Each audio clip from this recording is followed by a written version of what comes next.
Okay, everybody. It's about 4:30. We're going to start the program on time. Looks like most of our speakers are here. My name is Kevin Murphy. I'm chairman of the Waterways Commission, and we're here for a dual occasion today. We have a ribbon cutting for the Marina and a dedication. This Marina project started quite some time ago. There are a lot of phases to get to this point. The Waterways Commission initially came up with the concept. We then went to the Select Board to get the approval to have the grant submitted, and then the Seaport Economic Council became the money people, and the CPC did the copay for the town. And so I'd like to give a little shout out to Karen Polito, who was the head of the SEC at the time, and we got the $1 million grant to get started. And I hear now she's officially a resident of Dartmouth for the rest of the summer, so let's hear a hand for Karen.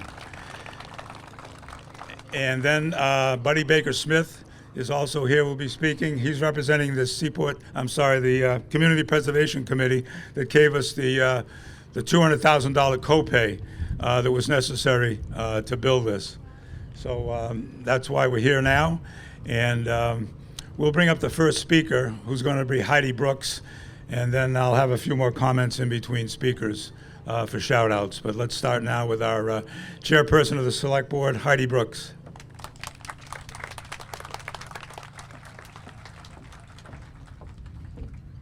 Thank you.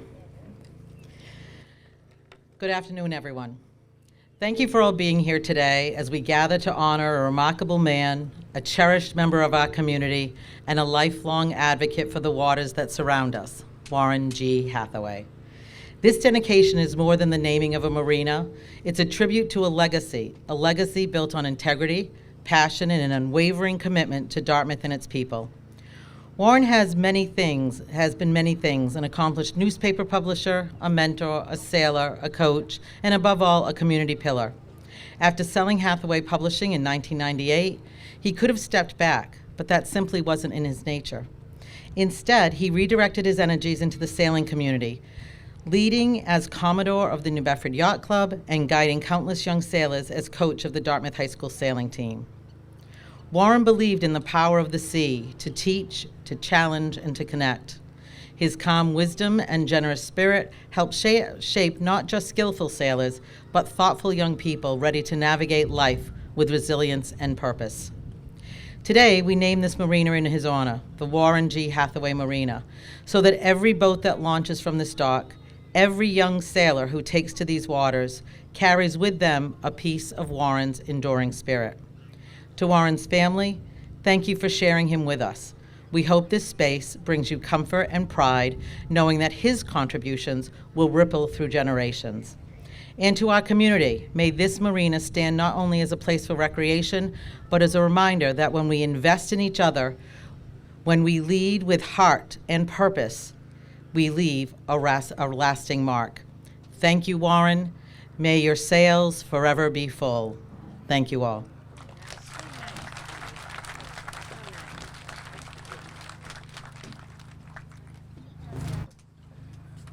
Okay, I'd just like to recognize a few people before we go on to our next speaker. The Waterway Commission members are Roger Race, and we have Andy Herlihy. We have TJ Salvidio, Donna Dornbush, Eli Powell, and Angela. Oh, come on, Kevin. Angela Langhauser. I'm sorry, Angela. And then next to recognize the contractor who built this place was AGM. I don't know if any of you drove by here in the wintertime when it was probably blowing 30 miles an hour, and it was about 15 degrees, but they did their diligence and they didn't miss a beat to get this done in quite a fashion. So a big shout out to those guys. Another key group in the mix was Forth Engineering, which was Patrick Resendiz, I hope Patrick's here now. He gave us, he led the project, he designed it and saw it to fruition, so a big shout out to Patrick. I know he's here right now, so that's for him. And then also, let's see who else. We got the select board. We all know who those people are. Gary Carrero's here. I know he was a big part of getting the final details pulled together. We have Parks and Recs to thank for the concession trailer here today, that they're providing the labor and things to do that. So, all right, the next speaker is going to be Buddy Baker Smith. He's from the CPC chair, who I mentioned before gave us the $200,000 copay. So, not a whole lot gets accomplished without money. So, let's cheer for the money people, Buddy.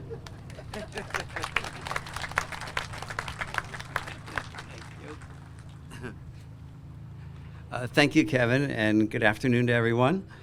I looked at the agenda. I just got it only a couple of minutes ago, and so I was a little bit of trepidation because I knew I'd be following Heidi Brooks, and she's always so eloquent, and again, she was in her acknowledgement of Warren Hathaway's contribution to this community.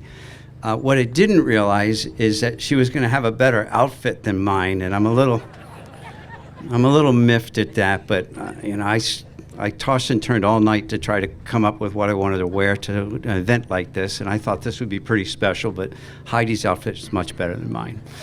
But I'll get over it.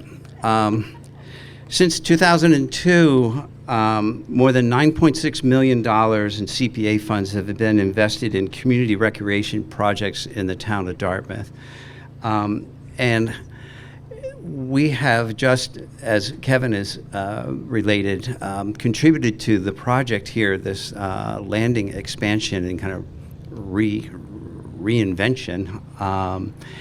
And it's wonderful to be able to participate in supporting one of the biggest recreation assets this town has, which is the harbor. And there's been a lot of attention from the select board and from members of the community with the harbor management plan, dredging, other aspects of the Maritime Center. So it's really great to see this project completed, and another improvement to one of the best assets we have in recreation in this town. The project's success depends on the hard work of planning and preparation, execution, and oversight by the project sponsor. That's not the CPC. We're happy to contribute the funds and support these proposals, but we really rely upon the sponsors to carry out what their vision is and to maintain the kind of oversight that sees projects to successful completion. So in that regard, I want to express on behalf of the CPC our appreciation and gratitude for Harbor Master Stephen Mello and the Waterways Commission for successful completion of this project. And it enhances the recreational capacity of this harbor for everyone to enjoy. Thank you very much.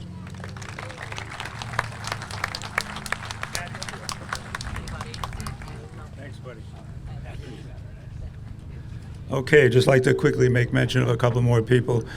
We have a couple of former Waterways Commission people who were on the board at the time that this project started. Patty Swearduck is here, and I'm not sure if Jerry Hickey is here. Jerry was also the chairman at that time, so a shout out to Jerry. And Ellen Sabula is also here. She's from the Seaport Economic Council. She does all the administrative work for all the towns, and she's been very instrumental in helping various towns, especially Dartmouth, to get us through the application process. Okay, so moving along, it's now time to bring up Marcia Hathaway. Some of you might know her, and for those of you who don't, here she is.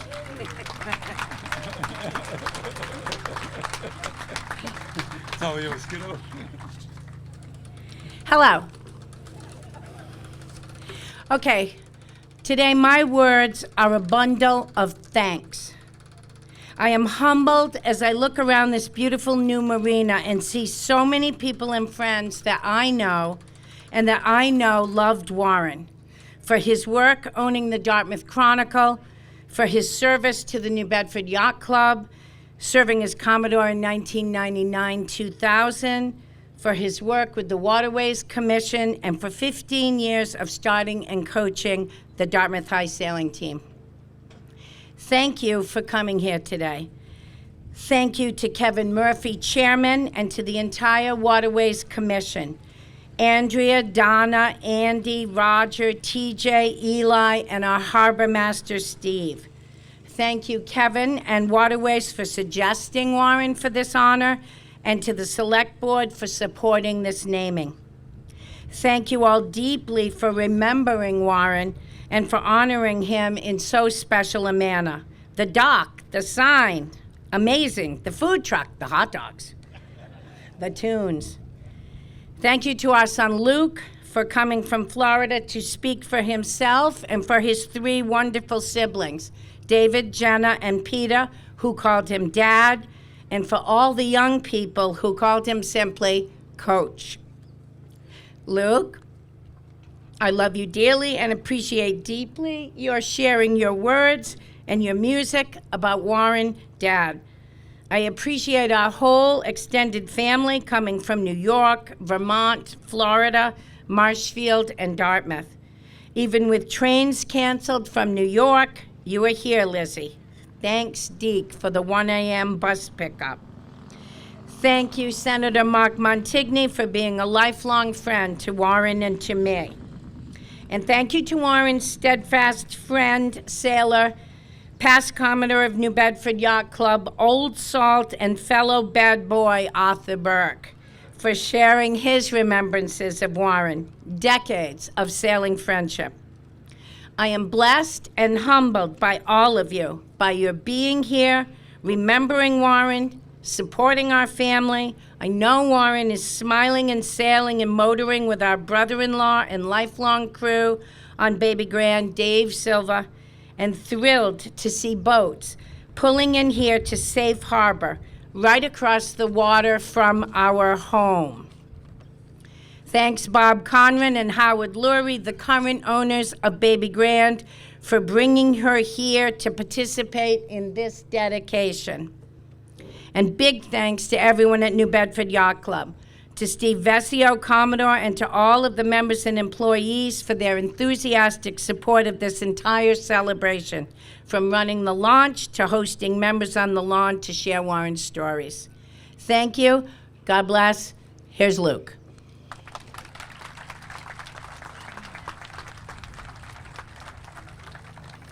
Thank you. This was always an incredibly special place to my dad.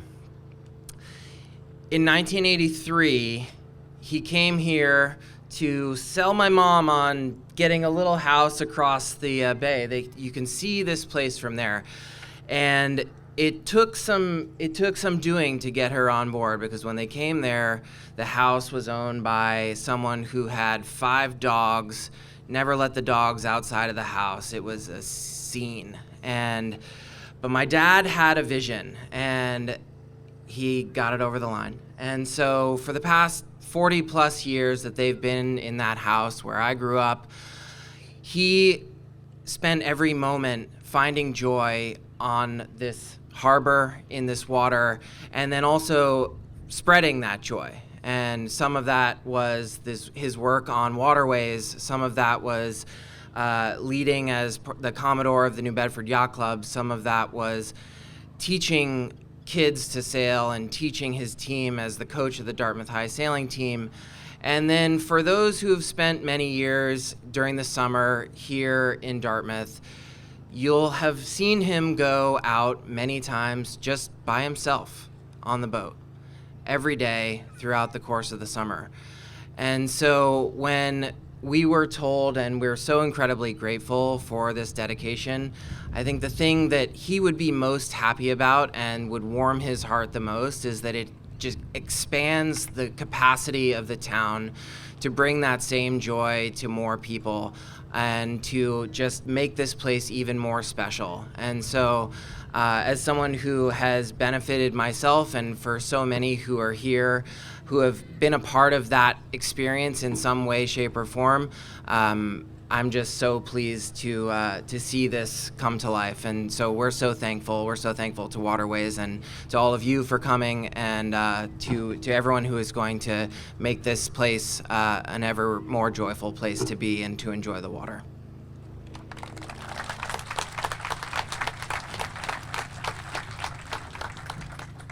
Okay, another note, I kind of miss people as I go along. It's worth a mention that Eli Powell was actually a part of Warren's sailing team back when he was in high school, and he's since moved up the ladder and is now our most recent commission member. Okay, I guess it's time to move on to our next VIP. We have Senator Mark Montigny here, who would like to say a few words. I know what you're thinking. He has never said a few words. Chris O'Neill called me today. By the way, for all those who live in Dartmouth and pay taxes here, I wish you'd keep him off my back. It's a daily thing. But today I said, Chris, I got to speak to Warren today, and I don't know that I'm up to it. And he said, well, why are you doing it? And I said, would you believe me if I told you that Masha had to talk me into it? And he said, no, I wouldn't. And no one in the audience will believe that you didn't grab that podium as quickly as you could. But I'll explain why as I try to get through this. She said to me today, Masha, my dear friend, she said, don't worry, it isn't political. And I thought how easy it is for me to speak politics. It's what I do for a living. I do it at the podium a lot.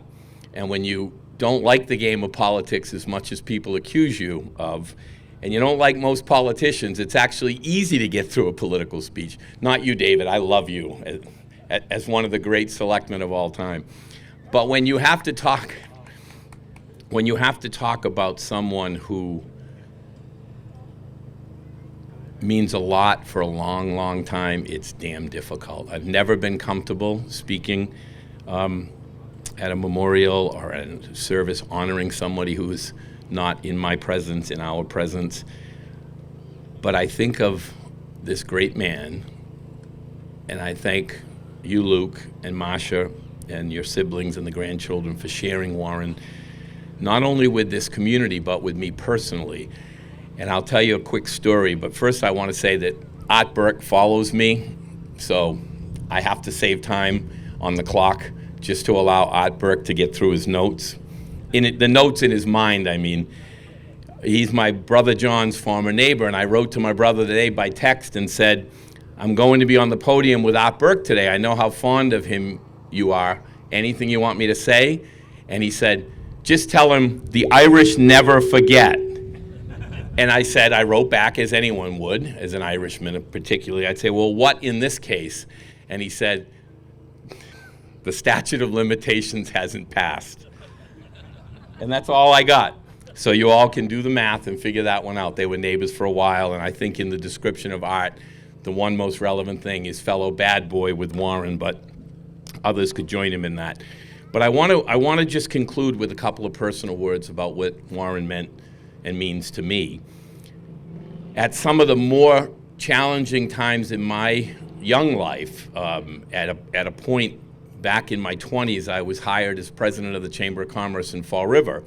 Warren spent a lot of time, of course, over there running that newspaper, as well as Dartmouth and some others. And he sat on the chamber board, and I thought it was the most wonderful job in the world. I was hired, I think I was the youngest in the country. I thought, well, what a breeze. If they hired me, I must know something and I'll do something right. And I was always swimming several inches, if not more, below my breathing space. And so a lot of mentoring went on. I won't share the stories, but I'll just tell you at one of the most difficult times of my life when my dad had a stroke and I was trying to find that breathing space above the surface, I'd call on him. And years later, in other challenging times, like we all have sooner or later, or some more often than not, I'd just pick up the phone. He always was there. It usually was a long call because both of us could talk, but I had to listen a lot because the wisdom was priceless. And I'll close by saying this. I now, at my ripe old age, I can remember when Warren turned me down, I said, I'd like you to be chairman of the board. And really, I had an ulterior motive. There were a couple of board members, including one chair, who was driving me over the edge. And I said, if I can get Warren his chair, he'll beat on me, he'll drive me. I'm fine with a 7-day work week, but at least I'll have a mentor and a friend and someone who's trying to push me up above the surface, not pull me down. And he turned me down and he said, I've got a young son. And I remember when he sold the newspapers, I thought the same thing. Well, what does that all mean? Because I didn't have children. Now I know. Now I know, because nothing gets in the way of the love of my life, who's 10 years old. And I remember at the time thinking, trying to do the math in my head, and I figured Warren was about 44 or 45, and I'm in my 20s thinking, wow, he's an old dad. And let me tell you, I'm about a decade more when my miracle phone call came through, and I said, what, honey? So I now know that Warren's wisdom was etched in his mind because of the birth of Luke. And I remember thinking a few years ago when I spoke with him, maybe it's more than a few now, and I thought, all of that wisdom, I understand now. So Warren, thank you for your mentorship. Mostly thank you for your love. And Masha, I love you.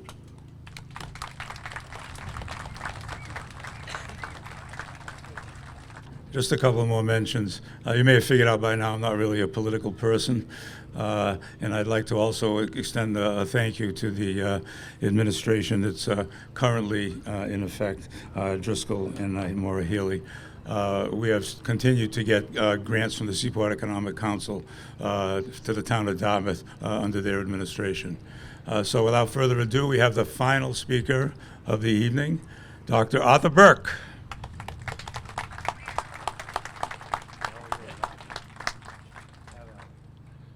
Good afternoon, all.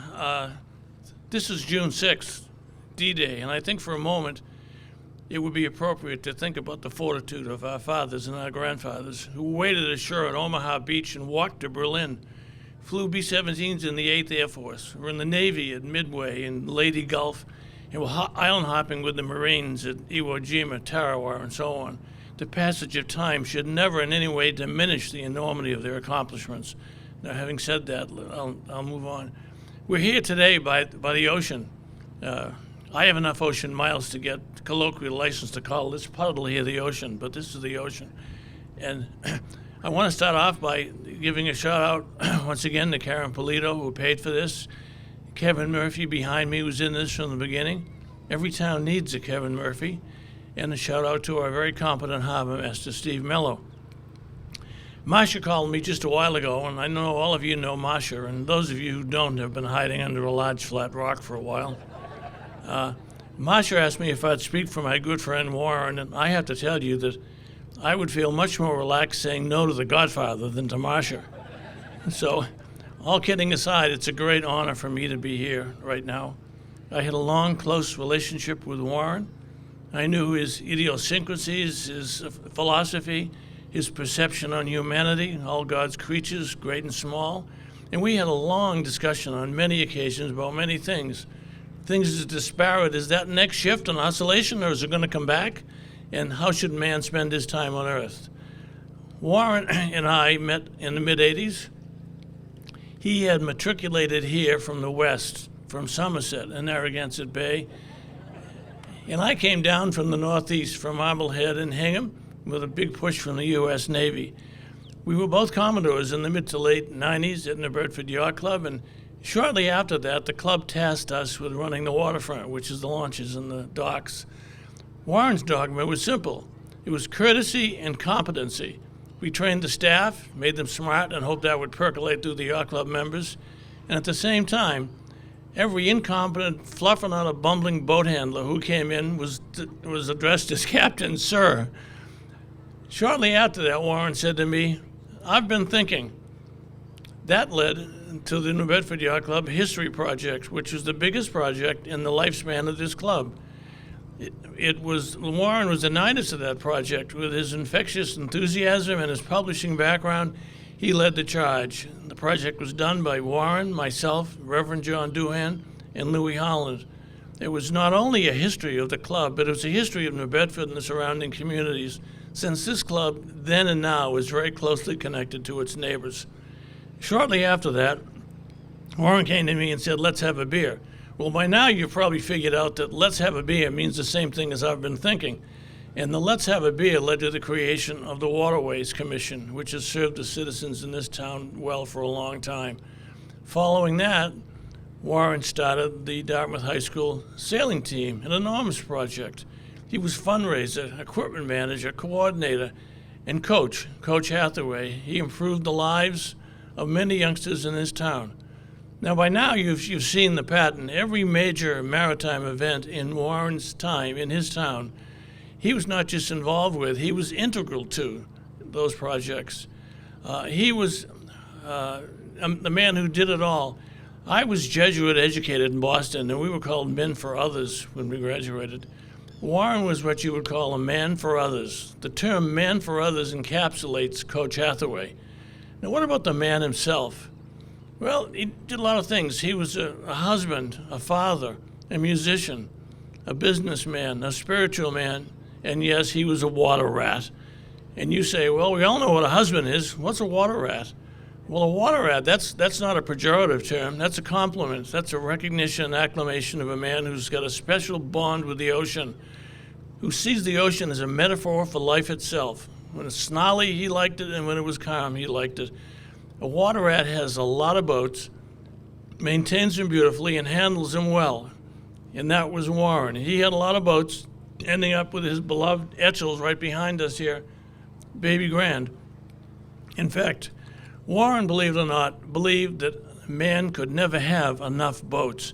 And looking around here, I see other people like myself who have that personality fault. Man can never have enough boats. Warren, also, being a water rat does not necessarily mean that you're a sailor. But in this case, Warren was a sailor, and he was one hell of a good sailor. And I know because I sailed with him. Now, I'm going to tell you one quick story. I may run over Marcia's time limit here, but I'm getting a sign from Roberta. But I did a lot of sailing on big boats, 75s with a lot of crew.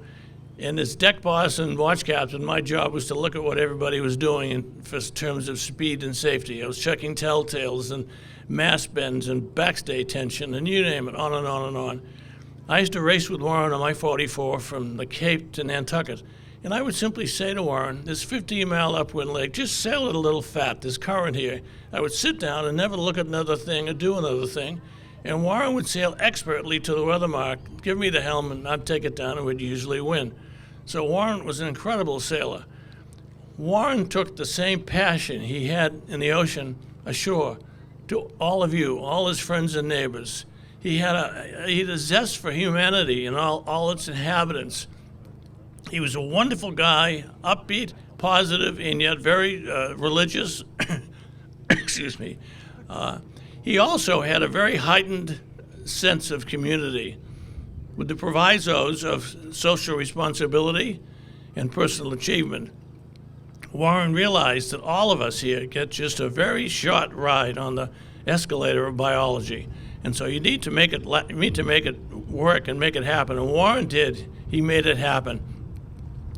His personality and his character enriched our lives daily. If you look at the path of his life, it envisions the expectations of many of us when we were young adults. Warren, when he was here, he did it. Now that he's not here, his name's behind me on this sign here. That should inspire us, all of us, as friends and neighbors, to go out and cooperatively and collegially go out and listen to our better angels and do emote and think and act on a higher plane. Now, I'm going to close by having us keep Warren in mind, and we're going to listen to the first stanza of the Navy hymn. The Navy hymn was written for the Royal Navy, the British Navy, in 1860, and it was quickly incorporated by the U.S. Navy and the Marine Corps. It's a song about the relationship of man and his God and the ocean, and it's in the soul, consciously or subconsciously, to everyone who goes to sea, whether they're on the bridge of a nuclear carrier, in the cockpit of a Marshall Cat, or in a storm in the Gulf Stream, or tranquility of Wednesday night. So we'll play the Navy hymn now.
Thank you.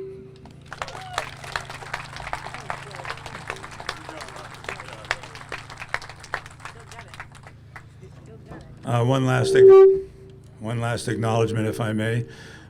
We had a little subcommittee with the waterways, and I would just like to thank Andrea Langhauser and Dana Dornbush for the work that they did to help organize this event. So a shout out to those two. So without further ado, I guess we'll bring up the ribbon cutters and cut away.